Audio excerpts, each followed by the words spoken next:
Hello, Brad here, just to say we're super proud that the Friday 5pm podcast is sponsored by the Malt Miller, the UK's best home brew store. We use the Malt Miller for all of our homebrew experiments, as well as tapping them up for advice and binging on their awesome YouTube channel all the time. That's why whenever we release a homebrew video, we put a recipe kit live on the Malt Miller, so you can brew with the exact same amazing ingredients that we did. The same ingredients used by pro brewers. So alongside the Malt Miller's nitro-flushed hops, cold-stored yeast and milled-to-order malts, you can pick up recipe kits for our 5 Points Best Bitter, Russian River West Coast IPA, and now the fastest beer in the world, a hazy session IPA that goes from grain to glass in less than 48 hours. Sign up to their newsletter at tinyurl.com/Malt Miller to get 5% off your first order. With the Malt Miller's amazing customer service and Johnny's 48-hour recipe, you could order the ingredients on a Monday and be drinking the beer by the weekend. Speaking of which, it's Friday. It's 5pm. So enjoy this week's Friday 5pm podcast.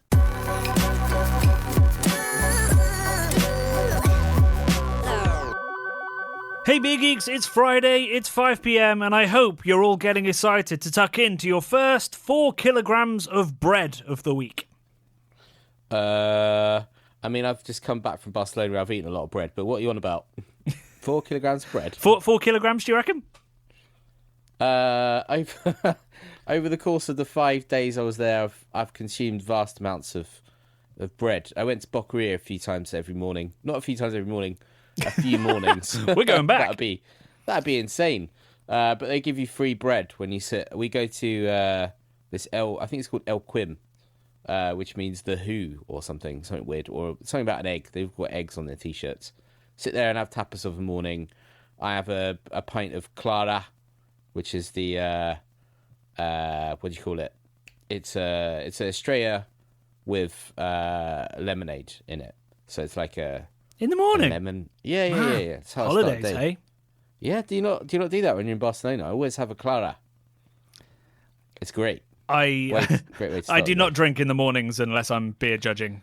It's shandy, mate. I don't know whether it's not that alcoholic, is it? We're already talking it's Australia, so it's not like 2.5%ish. Yeah. I can't remember what strength Australia is. I can't remember the last time I had it. 4.5, probably Barcelona. Probably. Only in Barcelona, mate, when it's freezing cold. Well, the beer's cold. Not yes. The weather, hopefully. What are you on about 4 kilograms? What's the 4 kilograms reference to? So this week... Yes. A beer brand called Impossibrew. Oh yes, I've heard of those guys. Yeah. Have you? Yeah. Well, they went viral this week. Today. They did. Because basically they discovered accurately that the most beer is lightly alcoholic. Mm-hmm. Because obviously it's gone through fermentation. The yeast that ferments bread. Yeah. The yeast that ferments bread is the same that ferments beer, essentially, just a different kind of a sister or brother of it. Not quite sure what the correct term is.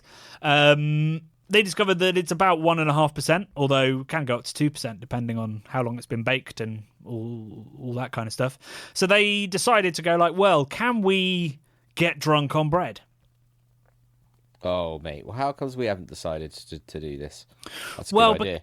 Because it's nonsense and clickbait. Carb nightmare. You can't get drunk on bread. Like at that level of alcohol, it's impossible to get drunk. Which is why kids eat bread.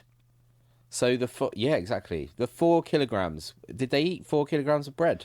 No. So again, clickbait. They said we're going to try, and then because it was a TikTok video, within 2 or 3 seconds, went clearly that's nonsense. So they just showed us 4 kilograms of bread. Didn't even choose nice bread. And then said, clearly we can't eat this much, and clearly you can't get drunk on bread. So it's a bit of a letdown, if I'm honest, as videos go. So good shout out for a possibly. But I mean, they got 7 million views on it. Oh, wankers! I hate them already. I've seen that. We don't chase views, before. Bradley. We chase. I know. Impact, not impressions. That's my little. I know. My little what's the word? Mantra. Thank you. Yeah, mantra. Yeah, there you go. I've seen that guy before talking. He's quite posh, isn't he? Talking about why he did it. Why? Because he couldn't find a non-alcoholic beer that tasted tasty. I've watched a video of him talking. Right. quite young. So it's the same story as every other low alcohol band. Yeah, exactly. They're all these sort of ex-city dudes that are like... It is, isn't it? Yeah. They're like, oh, craft beer, that's a good market. I have to pay tax on it, so I'll do one that's non-alcoholic. They pay way less tax, presumably, if they're super low alcohol.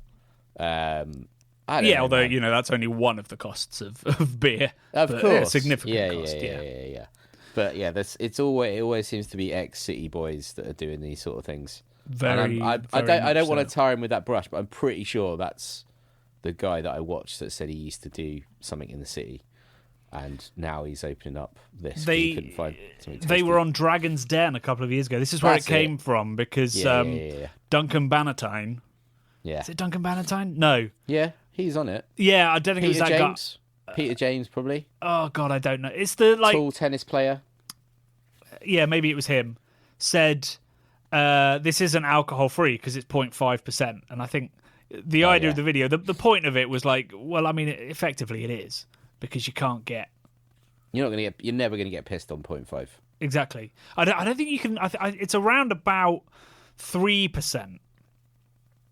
Where you might start to feel the effects of alcohol, but you obviously also have to eat that incredibly quickly because otherwise your body will be processing it faster than you can consume it. Well, presumably that's the same with like 0.5%. You're going to need to drink vast volumes of it, and then you're going to have to wee it out, Johnny, before it has its sort of compounding impacts on you. Well, I think with 0.5%, it is physically impossible.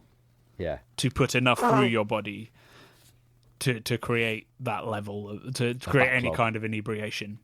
Yeah. Whereas I think around 3%, it does become possible. Just a horrible thing to do. Yeah. Isn't that beer door? Isn't that like 3.5? Hey, back down. Beer door is 5%, mate. Fuck off. Is it really? Yeah. Sorry, we said we were going to stop swearing as well. Is it really? We did have that chat after last week's podcast. Now you're just screaming the F word at me. 5.5%. No, 5%. 5%. Oh, okay. Let's be reasonable. Yeah, it's a premium stubby lager. Yeah. You're thinking of Beer Especial. Oh, okay. Beer which is, Especial, I think, 3%.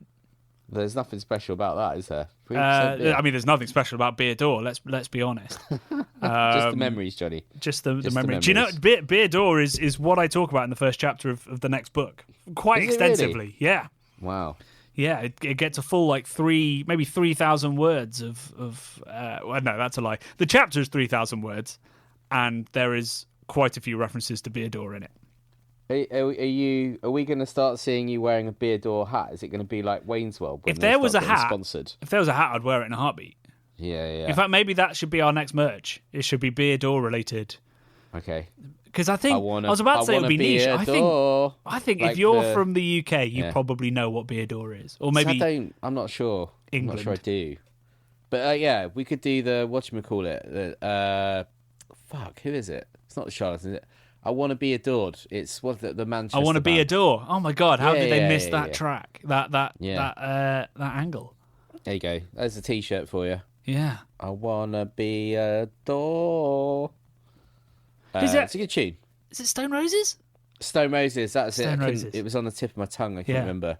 It's Ian Brown in it, but I couldn't remember. I was thinking of the other fella from the other band, but yeah, it's Ian Brown. Who's the other fella from the other band? Oh, I was thinking of the dude from. I knew it was Ian Brown, but in my head I was thinking Happy Mondays. No. The Charlatans. Tim okay. Burgess. Yeah. I knew it wasn't him singing, but he just popped into my head. Right. I was remembering back to, I don't know, early 2000s when there was that early 2000s? I don't know, Cajun Dance Party and all these sort of bands were big in London at a point in time, and I remember going to watch them and all these other, it was like called the underage scene or something weird, like young bands basically, that were like indie, troubadours kind of going for it. And I remember Tim Burgess at this festival I went to, who must have been 40 something at the time, and he was like the head goth. He dyed his hair like white blonde, and had like a sort of fishnet, like really cool looking fishnet sort of goth kind of outfit going on, with like dark glasses and stuff, hanging around with a load of 18-year-olds. And I thought at the time, he's like their dad or something. Kind of weird, but anyway, gone totally off on a tangent. Sorry for that. Yeah, so you can't get drunk on bread. Can't get drunk on bread. Can't get drunk at an underage festival either, Johnny, because they're underage. Because they're underage, yeah. Actually, talking of low alcohol brands, one is currently having a legal scrape with BrewDog. Have you seen this? Oh no, I've been out the loop. Go on. The brand is called Jump Ship. And they have a sour beer called Shore Leave. Yeah. And BrewDog now have a beer called Shore Leave with the tagline Jump Ship. Oh shit. Unfortunately, I think BrewDog did copyright or trademark it, and Jump Ship didn't kick up a fuss at the time. But then the beer came out, and they're like, "Hang on a minute." So, they're going to be locked in some legal wrangling because BrewDog have the trademark, but they have the, I guess, the precedent, having been around for like a year and a half or something. Yeah. So, hang on, what's the brewery called again? Give them a shout out. They're called Jump Ship. They're a low alcohol brand in Scotland, in fact. Wow. They got, that does sound like it's riffing off BrewDog a bit, to be honest, their whole spiel. But yeah. Don't say that. Now we're going to be used as evidence in the goddamn court case. No, no one listens to us. Calling yourself Jump Ship. Yeah. It shouldn't remind. It's just because what's his face, James Watt he calls himself captain of the good ship BrewDog. Yeah. I'd say that ship is just hit an iceberg, but I think that's the only reference really. I think they should be fine. We'll let the lawyers figure it out who's right. I mean, BrewDog might be in the right. I've got no idea, but. Really, they should be helping out small brands, not. No. Well, I guess Jump Ship have sued them. So if they didn't know, I don't know.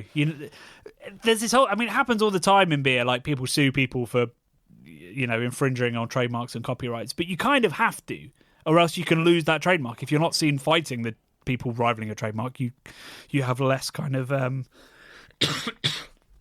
What's the word? I guess precedent. So I sympathise with people that sue, but there has to be a better way of doing this. There just has to be. Let's support the underdogs here. Amen. Amen. So yeah, 100%. It just made me think of. I was thinking of a song. I don't know why I'm on the musical tip, but do you remember a band called Gallows from back in the day? They're like a punk band. No. They were pretty good at a certain point. I seem to remember they had quite a sort of a sea-themed album. One of the songs is called Abandoned Ship, which is obviously similar to what you've just called that beer and that brewery. And another song called In the Belly of a Shark. I remember that was quite good. Quite shouty. They look angry. They look like angry people. I'm looking at them now. Yeah. I think those are the only two I could remember that are ship and ocean related, but they stuck out in my head. Right. The Abandoned Ship one was what I was thinking of. But I can see it. It's got 1.9 million views on listens on Spotify. Oh, right. That's actually not very many, is it, at all? No. 1.9 million views. Yeah, they're pretty small. Listens. 65,000 monthly listeners. I mean, that's a job. That's a career, but it's a pretty small career. Yeah. That's quite good, that tune. I can't believe it's only got that amount. When I say it's quite good, I haven't listened to it in 20 years or something, but I remember it at a time, seeing them and then being quite good on stage and having some presence. We should probably start working on like a Spotify playlist of random songs and bands that come up during this podcast. It happens all the time. I think it'll be quite a diverse list. Mega diverse. And obviously a film playlist as well would be pretty good. Oh, we've got to do that. Yeah. Someday we've got to do that. Have a think about that. Just file that next to all the other things we have to do but never do. Yeah. I just watched a TV show called The Rig. Sorry, just where I put my hand there. My hand, as I said that, hovered over, I would say, at least 100 receipts that I got out to file. I'm going to say a month ago, and it's still just just sat there staring at me. Terrifying. They're burying David Jesse Desi Pubs book on my desk, and The People's Brewer by Annalisa, and it's a biography of the guy that founded Carlsberg. We need a podcast recommendation thing on our app or our website. We need a TV series, a film. We need a playlist of random tunes. We need all sorts of different things. We need somebody to do our accounts. Yeah. We do need someone to do our accounts. We need to make some more money. Please join our Patreon. Because we've not had a great financial year, but I mean, next year hopefully we'll get better. And I think we put out some great stuff this year. We did. We put out some great stuff. But yeah, so it's that time of the year, isn't it, Johnny, where accounts are a thing. They're looming. So tax bills. Yeah, and I've just been on holiday, but obviously now I've got to look at all that business now I've come back. But yeah, and you were saying you went to some highfalutin bar where you shouldn't have been let in. Exactly. I've been to Barcelona for the last I don't want to call it 5 days, but it was like 4.5 days, I guess. And I went to all kinds of different places. First night, Johnny, we went to a heavy metal bar called Hell Awaits, which is a great name, and they've got a great sign outside. It was right by our hotel, and I've been there, I reckon 15 years ago was the last time I went there, and I used to go for 3 years in a row. I used to go to Barcelona, Primavera Sound, with my friends, and I guess I could call them colleagues, because I did work a little bit for them, of Vice magazine, who used to be quite involved with Primavera Sound. I think they had a stage there as well. So I used to go out with my Vice mates, and we'd go to the festival. We had like VIP shit, so we'd be in this field where it was free beer, free shots, all kinds of stuff. Great view of the stage, amazing. And then afterwards, we'd have some sort of sick Barcelona apartment every year, usually Raval kind of area, and I remember going to Hell Awaits with them. They're all quite metal dudes, and this is like, it's like walking back into somewhere in Camden like 20 years ago. Everyone's very metal in there. So we went there the first night. We were there till 3:30 in the morning, Johnny. No, I think it closed at 3, but we were out till 3:30 in the morning. Crazy. So that was good. We were drinking lots of just like local beers, nothing craft, obviously, just Australia and Maritz and things like that. Maritz is craft, mate. Yeah, I guess it is more craft, is it? Isn't it? Yeah. I mean, it's good. I don't know. It's not craft. It's good. It's a good beer. It's good. It is good. We went to a lovely cocktail bar called Olympic or Olympico Barretta Olympico, which is on this street, Campaxano, I think. Oh no, sorry, that's a different thing. I can't remember. There's a street which has got loads of great cocktail bars on it. One called La Cobra, which is great. We didn't go there this time, but went to this bar Olympico. 2 small beers, Johnny. How much for 2 small Maritz beers? Have a guess. 21 euros. €3, Johnny, for 2 beers. Oh, it's gone the other way. Right, I'm with you. Sorry. Yeah, we've gone low for the moment. Yeah. €3 for two small beers, and that was quite often the case. You sort of go to really nice bars. I don't know if it's because I went out of season, not very busy, although actually quite busy, mostly locals.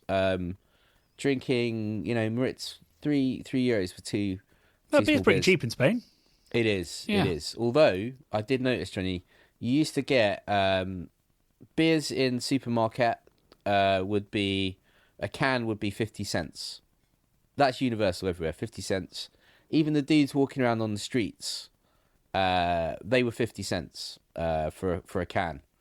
Now you're looking at €1, and this I went there in January last year. Sorry, January this year. I went to Barcelona. They were still 50 cents. Now, supermarket everywhere, €1 or €1.25. So theirs has doubled in the last year. Their base level for a can of a tinny in a shop. I'm shook. I'm shook too.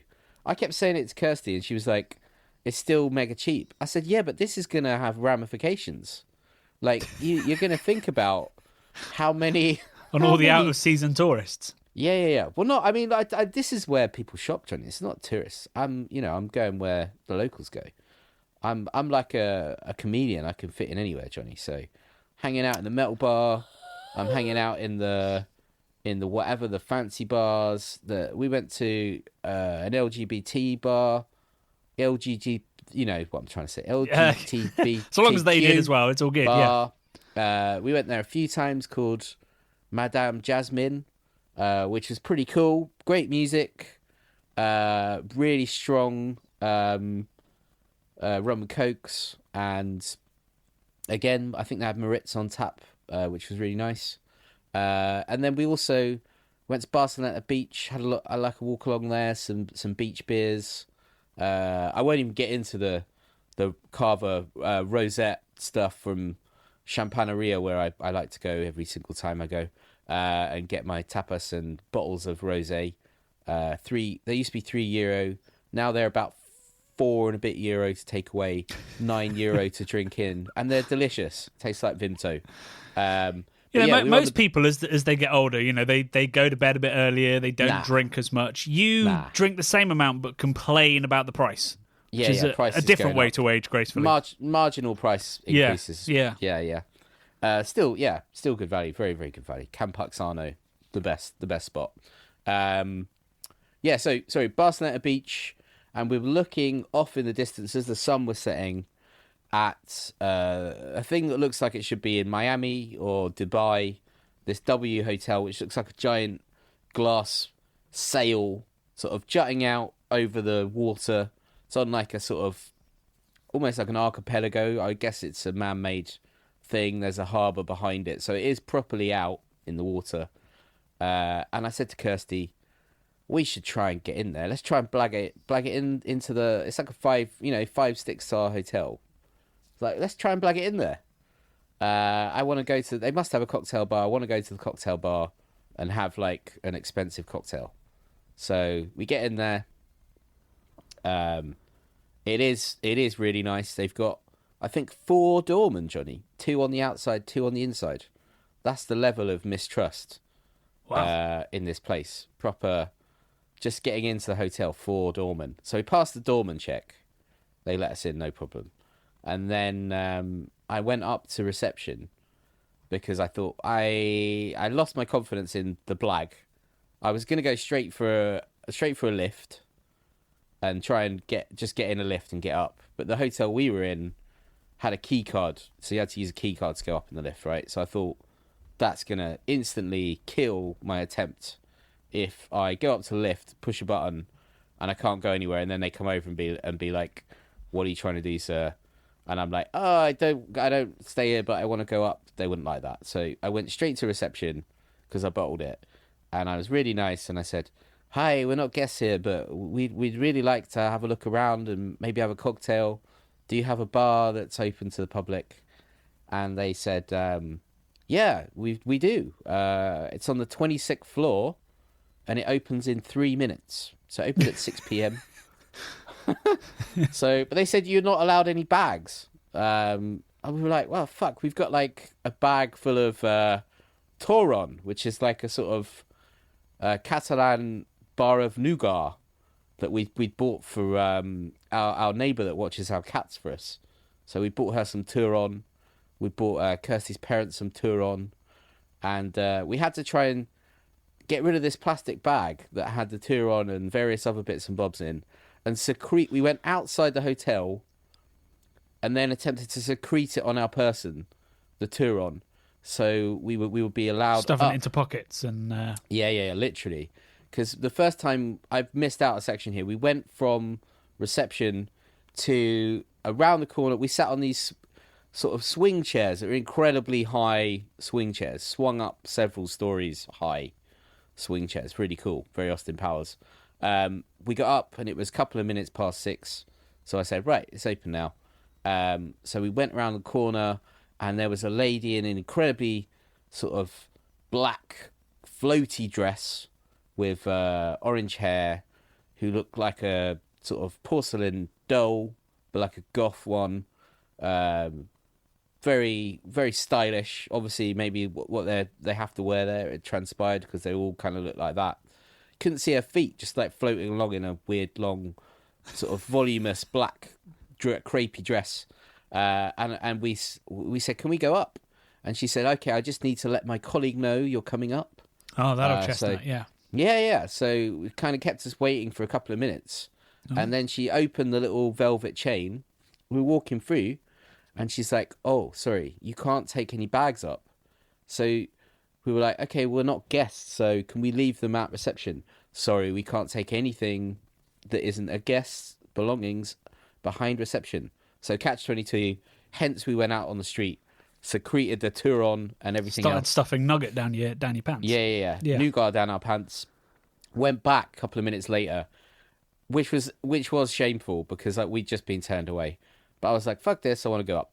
So I went back and we said, oh, we've managed to secure our bag. And they let us up, Johnny. They let us up. And honestly, it was amazing when we got up there. There was incredible views from 360 all the way round. They had this walkway in like a tunnel into this amazing Japanese, Spanish-themed disco cocktail bar thing that was incredible. Like double height, double story, duplex glass looking out over the whole of Barcelona. This tunnel had a living reactive floor that was like water. When you moved through it, it was really psychedelic. It had all motion sensor stuff above, and it was all like moving like waves. Really cool. Got in the bar, and they'd kind of done this thing, right? We were like, where would you like to sit? We were like, oh, can we sit down there by the window? And they said, sorry, that's for hotel guests. So they put us one level away from the window, Johnny, and kind of behind, very tasteful, but sort of screening, so you couldn't see. They hid you away. The actual guests. They kind of hid us from the actual guests. Ooh. So we were kind of second class a little bit to the people below. I say people below. There's one guy on his phone who was fucking, not even looking at the fucking view. He's looking at his phone. So yeah, we could totally still see everything, but we couldn't see him. They were blocking us from him. But anyway, we had very, very expensive cocktails, Johnny, that I didn't like either of them. So Kirsty ended up drinking both of them. My one was what was it? It was like there was lots and lots of rum in it. There was a ball of ice, which was it was like coconut milk or juice or whatever, I don't know, but it was infused with some booze in that as well, and as it melted it got way more coconutty, and to me it tasted like sun lotion. You don't like coconut? Why did you order the coconut one? Because I got excited and it sounded really rich, and because it said like cocoa beans, coconut, rum. It sounded like a pastry spicy stout. Yeah, I was like, this sounds like an amazing pastry stout. I was like, it's going to be viscous and like really roasty, like coffee beany. I thought it was going to be like that, and it turned out to be pure alcohol, like Burnie rum, and then massive coconut oil, like oily coconut, and not a lot of sort of. I thought it was going to be tonka beanie, like vanilla-y, chocolate beanie, all this kind of like amazing cocoa beanie stuff. See, you wanted a milkshake, and they brought you fire, some straight fire water, but not in the kind of like hipster fire. That's fire. It was just like fiery water. The view was incredible, Johnny. But you could see it through the screen, or you had to sort of. And also we did almost move instantly, because some people came who had a slightly better table than us, and they went within about 5 minutes. So we just scooched onto their table, and just sat in this salubrious surroundings for a couple of hours, just looking out over everything. It was really great. I love that. You go somewhere, you can go from very, very cheap places and then go somewhere incredible. I know you like fine dining, and you do enjoy that. Yeah. Well, when you went to Copenhagen recently, you went to that incredible beer and What's it called? I sat at the bar. Yeah, okay. Fine dining makes me very nervous. I hate white tablecloths and intense service. No. The only time I've ever flown business class was literally the most awkward 10 hours of my life. I hated it. Where did you fly business class? To Asian Oktoberfest when Qingdao took me over. I thought it was going to be that, but you said 10 hours. Surely it was longer than 10 hours. No. Was it not longer? 10 hours to China. I flew to Frankfurt. So that shaved 2 or 3 hours off, and then onwards. Oh right, fair enough. But yeah, I don't like service. I'm too used to being in beer bars where roughing it. At the very most, you might get a hello. Yeah, hello. It's pretty surly generally, craft beer bars. That's what I'm used to. What do you want?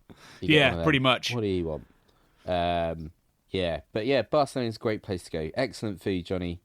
Of course, as we know. Oh, I went to a few. I always go to different places that I haven't been before. We went to a sort of a real. I think it's the oldest coffee shop in Barcelona still, just on Rambla, and they serve churros and this like hot chocolate sort of drink that's incredibly thick, and you just dip your churros in it. So I did that. That was one of the last things I did yesterday. But nice. Mate, it's just great. It's a great place to go and eat and drink. And this time I didn't go to any craft beer places. I tried to go to Garage twice. And the first time I went there was in the evening, and they just stopped serving like 5 minutes before I got there. Like, it was still open, but they wouldn't serve me. So I was like, damn, it's pretty gutting. And then we tried to go again yesterday, and I think it's closed on a Wednesday, the one we tried to go to. Do you know, if there's one thing I've realised, it's that Britain, the UK, has what we consider normal opening hours, right? Yeah. Like, the idea of being closed on a Wednesday is preposterous. But in Europe, like in France, you never know when you're going to be able to go to a restaurant or a bar, because they're just like, oh, we close for an hour and a half on a Tuesday afternoon when it's a full moon and it's an odd number in the month. You're just like, what? It's mad. There's no rhyme How or do people reason, function? seemingly. How do people make plans? It's bizarro. It's infuriating. You can pretty much go out till 3 a.m. every night if you want to. Which is the other mad thing, because that restaurant that was closed at 7 p.m. on a Saturday will be open at midnight on Saturday. Yeah, it's wild. It is wild. Although I would say, cause people talk about like New York and London as being like 24-hour cities, and they're definitely not. But they are at least reliably open for most of the day. Whereas now I live outside of London, like lots of restaurants where I live aren't open Monday, Tuesday, Wednesday, and lots of takeaways as well. Yeah. So you're kind of fending for yourself. Very middle class thing to say, but save a bit of money though, eh? Well, you did. Well, yeah, we do save a lot of money because we never seem to want takeaways at the weekend. Then we've got time to actually cook ourselves lovely meals and stuff. But yeah, we keep like. Mondays we go like, oh, we'll get, because there's a great Thai where I live. We're like, oh, we'll get that. And I think they change their opening hours every week because we cannot figure out when they're actually open. Yeah. Well, talking of that, we got in last night from travelling back from Gatport Airwick via public transport. And when we'd sat down on the sofa, just after just taking our bags off and taking 5, it was about 3 minutes past 10, and we were like, "Oh, let's order a yard sale pizza." They've just come to the area, Johnny, like 2 weeks ago. Pretty exciting times, and we were like, "Let's finish the holiday on a high. Let's have a yard sale, fucking 18-inch pizza," and they shut at 10. They shut at 10, Johnny, so we couldn't place an order on a Wednesday. I feel like that's pretty reasonable. I guess it is 10 p.m. on a Wednesday. Yeah, it is reasonable. So we got some. We were like, I don't really didn't want a Domino's, Johnny, but we ended up getting Domino's, doing Black Friday deal, the local Domino's, going out on a high. Yeah. So we're like, this is shit, but okay. We were hungry because we only ate some tapas yesterday in the morning. We're like, right, we need to eat something. So go on the Domino's website. Like, man, the deals are not very good. And then I spotted a personal pizza, $2.99. Any one you wanted. And they've got a festive pizza with friggin' turkey and all sorts of crazy on it. So Kirsty wanted one of them. So we ended up ordering. This is extremely gluttonous, Johnny. We ordered 5 personal pizzas. Because we were like, they're normally like about £6. They're like half price. I was like, fuck it. It's like 15 quid. That's less than we were going to pay for the yard sale thing. You know, it's called a personal pizza because it's like just about enough for one. Yeah. Well, I ate 1.5, and I was like, I'm done. This is too much pizza. But this pizza for one has really filled this one person up. It's done a number on me. This pizza for one. So yeah, we got all, mate. We made it rain with the personal pizzas last night. She had a festive one, some other veggie one. See, you were still stuck in the tapas mindset, weren't you? You were like, we need multiple plates on this table, and the table needs to be just a bit too small. Yeah. And that's another bad thing, right? We went into Champaneria. I call it Champaneria, but it's actually called Can Paisano. It's the best locals one. It's legendary. Only really locals go there. A few tourists, but not many. Just the locals and Brad. Yeah. You have to queue for like ages to get in. Everyone's Spanish. She's queuing. Any time of the day you have to queue. It's crazy. And we went in there, and it's chaos when you get in. You have to try and find a ledge to sort of eat off of, balance your bottle of rosé cava. This place sounds awful.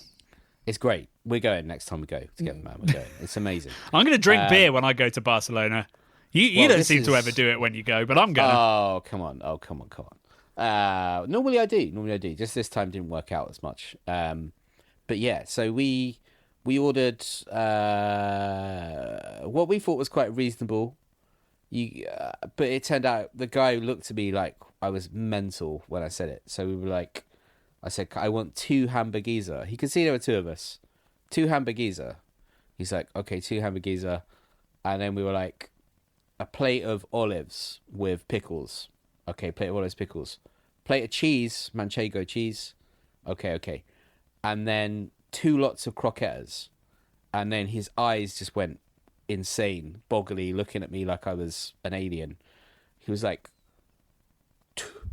dos? We were like, si. He's like, what? It's like outrageous. It was 12 croquettes, Johnny, came out. 12 croquettes. I don't see an issue with that. They're pretty big. 12 croquettes, a plate of manchego, very mature, sweaty manchego. These olives that had mini cornichons, they'd kind of like inserted the cornichons into the olives, which I found hilarious / very odd. Looked sexual. Sexual olives. You should get yourself checked out if a cornichon inserted into a. It looked weird. It was weird. It was provocative plate of food. It was odd. Provocative pickles. Provocative pickles, mate. And I ate almost 2 cheeseburgers to myself, while Kirsty ate some of these croquettes. And you almost ate 2 personal pizzas as well the very next day. Dude, right. It was crazy. And we had 2 bottles of rosat as well. So we were just absolute beasts when we were going in. There's all the like local Spanish people having like a sensible little martini glass of rosat with their little plate of cheese between 4 people, and we've just gone in absolute monsters. Ordered. It's got an absolute day's worth of calories and a bottle of wine each. Yeah, it's great. Anyway, Bradley, this is a beer podcast. No, this is a beer podcast. I know it will surprise our listeners, surprise you. It doesn't surprise me. I'm always trying to wrestle this back. Why don't we talk about this week's video? Oh yeah, go on then. So this week, later than planned, is the second in our series with the Brewers Association about the incredible impact that American homegrown beer styles have had on the world at large. And in this one, we are actually tasting the beers rather than running around London. And how many did we try? Was it 6? I think it was 6, wasn't it? 4 on the table and 2 by draft. Oh yes, okay, yeah, 2 by draft maybe. Yeah. And loved them all, really. I mean, my favourite, I think, because obviously when you're doing sponsored content, you can't pick favourites. But I think my favourite was the cream ale. Cream ale was banging, wasn't it? It was really good. Really, really, like super drinkable, ridiculously drinkable. And what I forgot when we were filming the second episode, I'd forgotten the process they used where when they pitched the yeast, it had come from their lager tank that had been dry hopped. And, there was a real kind of hoppy character to that beer that we were sort of, saying was floral, was possibly from the yeast or something. I think it was probably from the hops in that yeast sediment, because it was a really floral beer. And might explain a little bit of the haze, which was picked up by one of the people in the comments saying that cream ale looks hazy AF. And you are right, which we didn't pick up on in the video so much. You couldn't pick it up on the palate, but maybe it was a result of that yeast pitch that definitely had some hop content coming with it. But yeah, it was. I mean, all of the beers were great, but that one I really like that. I'd be happy to see a lot more cream ale in the world. I think the name puts people off. But it's a terrible name. Just think of it like a sort of, it's like an alternate to lager, isn't it? It's like super drinkable, like real, just like, it's just like a totally sessionable style of beer that I think it could very well fit in on a pump lineup. I mean, it's kind of, it's like the opposite of Kolsch, but has the same effect. Yeah. Technically the opposite, flavour-wise, pretty identical. And yeah, I think as a concept, it's pretty underrated. I agree. I have to agree. I think a lot of these were, styles. If you were into craft beer in America 10 years ago, you would have seen them in tap rooms all up and down that great land, and now they're maybe not as well represented as they once were. Yeah. Well, that's certainly true of my second favourite, which was the steam beer, and happily I still have cans of it because it was really, really good. That beer's disappeared. The brown ales have disappeared. It was kind of a great video to make. We got to talk about the impact of American brewing and see it being brewed and learn a lot about the history and the recipes. But it was also kind of sad because, yes, it has had a massive impact around the world, but those actual styles themselves are in decline to some extent. Not adjunct stout, very much not adjunct stout or fruited sour. But yeah, the cream ale, the steam beer, the brown ale, they're wonderful, diverse, interesting styles with great stories and history in the case of the first two. And yet we don't really seem that interested in them. They don't really sell. And it was kind of when I was editing it, that really sort of struck me, and looking at the comments of everybody that was sort of saying something along those lines. I think that there was one this week. Velki Al says, I can't remember the last time I saw an American brown ale in the wild in my part of Virginia. So many of those brewpub classics have gone to the wall in favour of yet another IPA. And I love IPA, but I mean, that's kind of right. I think if you're drinking in a place that's all IPA, you're not drinking in a very good place, but definitely brown ales and stuff like that has disappeared. And it was heartening to see the guy from Virginia Beer Co say that they're seeing a little bit more demand for these things and have I don't think it was a year-round cream ale, but certainly a seasonal cream ale. Exactly. I think it's inspiring people, this video as well, Johnny. Ferry Bobbins, good name, said, cheers gents, cream ale and steam beer now added to my list of what to brew next. Yep. So I had a couple of those homebrewers saying they're going to give steam beer a go.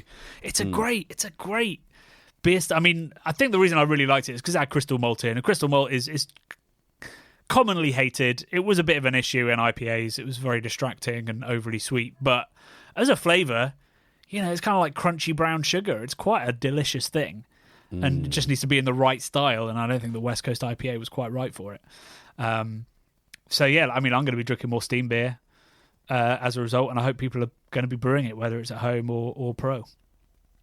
100%. Did you find any other comments you enjoyed? I liked Mr. Flying Guy. Brilliant channel. You boys are the Don. Collectively, we're the Don, Johnny. Keep on educating me, please. I will Patreon when I get my rise.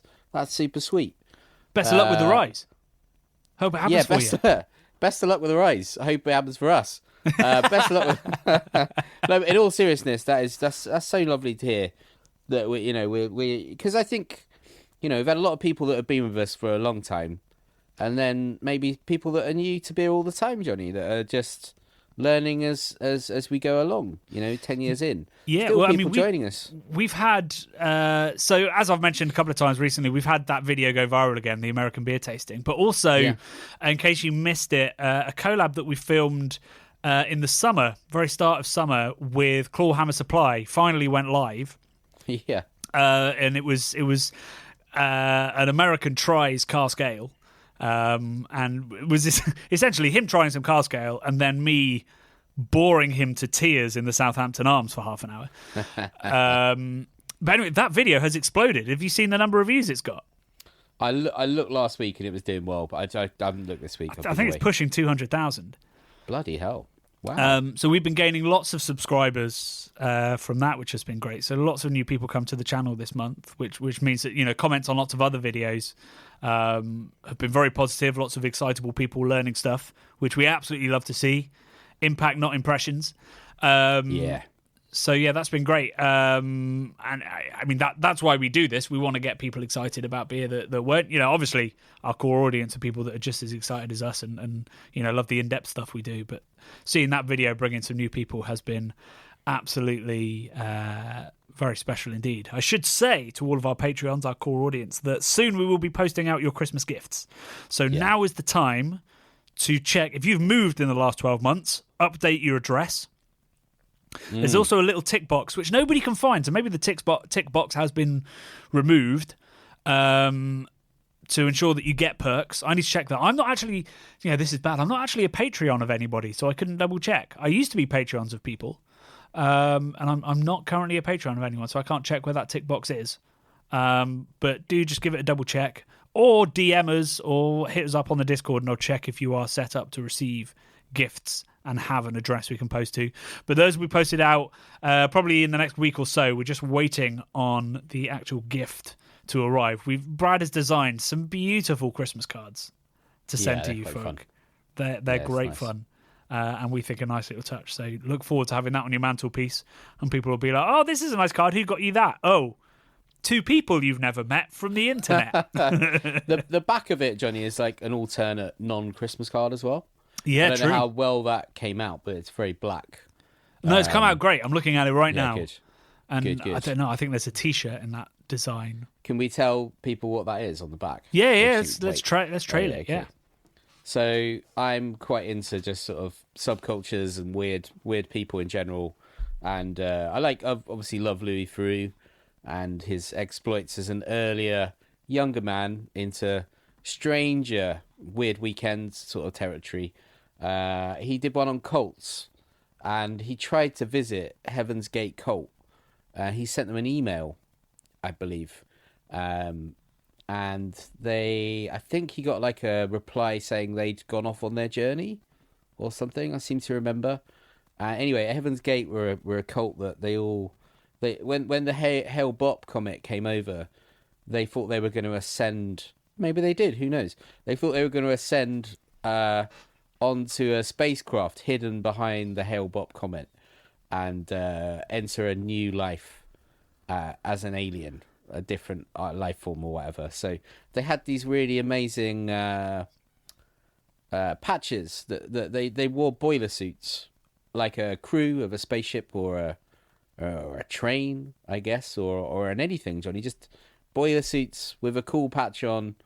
That had loads of stars all over it, and it said Heaven's Gate. Very 90s colours with like yellow and pink and blue, like these little stars, and then like a sort of crashing, thunderous sort of sun type emblem. Anyway, I've basically nicked that, and I've put, instead of Heaven's Gate, it says not a cult, definitely, in reference. Awesome.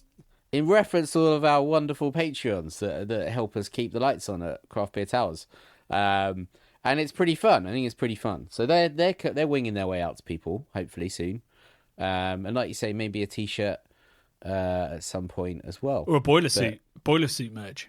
Boiler suit, yeah. Because people in the Discord forum are calling for robes. I don't think we're that kind of cult. I think we're more boiler suits. Boiler suit, yeah, more practical. You can brew in a boiler suit or dungarees. Or dungarees, yeah. Boiler suits are cool though, aren't they? Yeah, although cool. I often think as a slightly shorter, fatter man, that maybe boiler suits aren't made for every different kind of height and different kind of width. Maybe they're made for taller people. I don't know. I don't own a boiler suit. There's only one way to find out, Brad. Yeah. How can? Well, yeah. I guess we got to buy some custom Craft Beer Channel boiler suits. But yeah, they another interesting fact about Heaven's Gate, Cole, Johnny. They all wore the same Nike sneaker, which was so they were sneakerheads. They were sneakerheads, yeah. They were very practical as well, these Nike sneakers. They didn't have laces, they had Velcro over them. And they were sort of like... So they didn't get caught on the way into the spaceship or something? Yeah. They couldn't trip as they were ascending. They'd smooth sailing from here on out. Those now, I can't remember what they're called. They've got a funny name. This model, Admiral or something. Nike Admiral, let's call it. I don't know. They're navy blue, and they're worth an absolute fortune if you can find a pair. You can Google it. You can go on eBay. So this isn't the pair... Not the actual shoes the Colt wore, just the design. No. Right, okay, good. Same design. People aren't paying for dead people's shoes. No. Right. It was a rare sneaker at the time because it looked dorky. It looks like something you put a 5-year-old in, but they're for like adults. Yeah. It's got two Velcro, I think 2 or 1 Velcro strap across it instead of laces, and they're blue, and they're worth like £600 or something. Wow. If you can find a pair. And also, Johnny, another fun fact. Heaven's Gate website is still live, so they left one of their away team behind. Left the web administrator behind. Yeah. Sorry, mate. Did. We're going to heaven. You got to stay. Sort out the website. I can't remember whether they bottled it and they left the Colt, but they were still Colt adjacent, or whether they were like, you're the away team. Do you know, as soon as GDPR came in and cookie refusals, I'd have been like, you know what, I'm out. I'm done. Yeah, but it's a lot of work. They still maintain it, Johnny. You can Google it. You can go on Heaven's Gate website, and it's web... I ain't giving them my cookies. It's like Web 1.0 or whatever. And it's a time machine back to 20 years ago, dude. Like, honestly, it's a late... Have they not heard of the Wayback 2000s Machine where people could just... Never mind. Well, Never mind. Is that still? Can you still do that? That was great. I remember that. I've used it heavily for the book. It's now the Internet Archive is now they can do it for books as well. Amazing. So I've been using it to read 18th century chemical textbooks around the work of Louis Pasteur of late. And are they ones that like Google or someone has scanned and converted into text? Yeah, they seem to mostly come from like American universities have scanned them perhaps for their own libraries, and then they're being used by the Internet Archive, and that's all part of the same company. Wayback Machine is like the internet version, and the Internet Archive is the book version. It's super useful if people need to do research or can't find a book, because most of the time it's available there for free. That's brilliant. It's what pretty a resource. Cool. Yeah. Almost as good as Craft Beer Channel on YouTube. Almost as good a resource as the Craft Beer Channel. 600 videos of niche beer-related content and 400 episodes of not really beer-related podcasts. Great. Right, that's all we've got time for this week. We will see you next week as we get into the swing of Christmas. As our Christmas cards are posted, I'm going to eat mince pies and post them out to the world and feel very festive. I'm going to watch A Wonderful Life and cry. I'm going to go all out in the next week. Nice. So not quite sure on the video next week. My first book deadline is next Thursday. So crikey. I guess pray for me. Pray for Johnny. And pray for some kind of episode. We will let you know about that. But there will be a podcast next week for sure. It is, of course, the British Guild of Beer Writers Awards next week as well, which as the Guild Chair and Beer Writer of the Year, I'm hosting the whole thing. So I've also been writing my speech this week. It's been a whole thing. Busy. Yeah, so actually thinking about it, there probably won't be a video next week. If there was going to be one, I'd have needed to have edited it already. But we do have, obviously, our Christmas content and a very, very, very, very, very exciting upload that I've been working on that will come out on a Tuesday, specifically a Tuesday the 12th of December. Oh, yes, I know, yes. Yeah, for the people, if you want to do some Googling, try and work out what that video could possibly be. That's a definite upload that's coming your way while I finish this bloody book. The other thing to say is we will be having a Christmas live show. I'm so sorry I still haven't sorted the box, but there will be plenty of time to buy it. And also the event, the Pills and Pastry event, still is up in the air, but we're now looking at the 8th, not the 7th. This has been a whole thing. Don't ask me about it. It's a whirlwind. Yeah. It's a whirlwind, isn't it? Yeah. But we're now looking at the 8th. Unconfirmed, but likely, I'd call it. Yeah. Yeah? Yeah. We can stick to that. We'll go with unconfirmed but likely. TBC. So watch out for announcements in our Discord forum and on all our socials very, very soon. Otherwise, you'll hear from us next week. Love and... beer. Adjacent stories.